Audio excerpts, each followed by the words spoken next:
तारीख 7 जुलाई 2024। जगह बिरौल, दरभंगा। वारदात मुकेश सहनी के पिता की हत्या। बिस्तर पर लहूलुहान शव पड़ा है। तस्वीरें विचलित करने वाली हैं, इसलिए हम आपको बिना ब्लर किए दिखा भी नहीं सकते। वारदात दरभंगा के विरौल की है, जहां घर में घुसकर विकासशील इंसान पार्टी के सुप्रीमो मुकेश सहनी के पिता जीतन सहनी की धारदार हथियार से वार कर हत्या कर दी गई। सरकार पूरी तरह मुस्तैदी से मुकेश सहनी जी के परिवार के साथ खड़ा है और शीघ्र से शीघ्र कार्रवाई की जाएगी। मुकेश सहनी जी के पिताजी की हत्या अपने आप में दुखद विषय हम लोगों के लिए। उनकी आत्मा को शांति मिले, लेकिन हत्या का कारण जांच उपरांत जो हत्यारे हैं उन पर कार्रवाई बिहार सरकार करेगी, ये मेरी पूरी उम्मीद है। जीतन सहनी का शव शत विशत अवस्था में उनके घर से मिला। मौके पर घर का सामान बिखरा पड़ा है। बताया जा रहा है कि रात के अंधेरे में अपराधी मुकेश सहनी के घर में दाखिल हुए। वो चोरी की वारदात को अंजाम देने की फिराक में थे। अपराधियों का विरोध करने पर जीतन सहनी की धारदार हथियार से हमला कर हत्या कर दी गई। सुबह जानकारी मिली है कि माननीय पूर्व मंत्री मुकेश सहनी जी के पिताजी जीवन सहनी जी जीतन सहनी जी की जो है वो हत्या की गई है। घटनास्थल का मुआयना किया गया है, देखा गया उसमें प्राइमा फेसिया जो दिखता है उसमें लगता है कि कोई चोरी के नियत से आया है घर में, और उसमें स्टेट किया गया है इनके द्वारा। उसमें गंभीर रूप से घायल करते हुए इनकी हत्या हुई। जैसे ही लोगों को जीतन सहनी की हत्या की खबर मिली, भीड़ लग गई।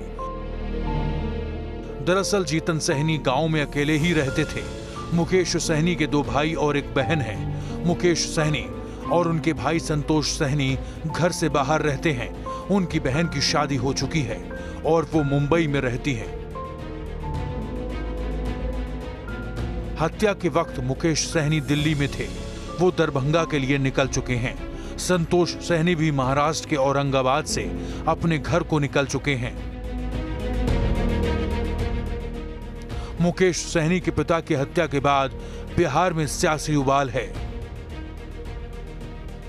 ये अत्यंत ही दुखद है और इससे हम लोग मर्माहत हैं, लेकिन शासन और प्रशासन में बैठे हुए लोगों को जवाब देना पड़ेगा।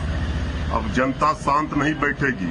जब राजनेता के परिवार सुरक्षित नहीं है तो आम लोग तो भगवान भरोसे हैं। बिहार में अपराधी राज कायम हो गया है, अपराधियों का तांडव हो रहा है। ये मैं दुख जताता हूं और इतना जरूर कहूंगा कि अपराधी बच नहीं पाएगा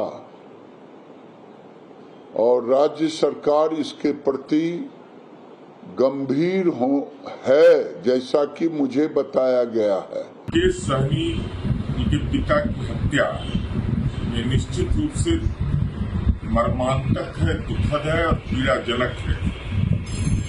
वरीय पदाधिकारी घटनास्थल पर पहुंचे हुए हैं।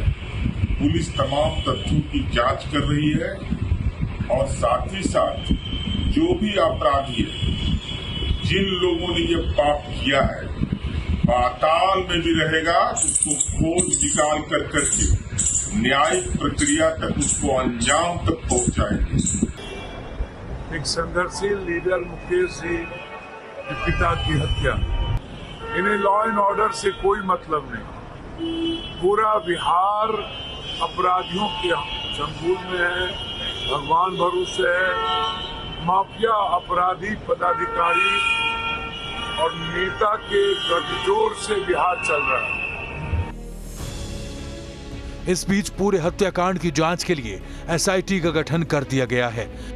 एसआईटी गठन कर दिया गया है, जो एसपी रूरल काम्या मिश्रा जी है और अनुमंडल पुलिस पदाधिकारी उस टीम में, और टेक्निकल सेल है और अन्य थाना के पदाधिकारी भी है। टीम गठन कर दिया गया है और हम लोग एफएसएल टीम, टेक्निकल सेल का टीम और हर जो हमारा जो हमारे पास जो टीम्स हैं सब टीम को लगाए गए हैं। हम लोग सीरियसली इसको काम कर रहे हैं।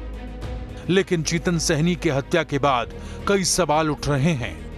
मुकेश सहनी के पिता की हत्या क्यों की गई? जीतन सहनी की हत्या के पीछे कौन है? और सबसे बड़ा सवाल कि क्या बिहार में अपराधी बेलगाम हो गए हैं?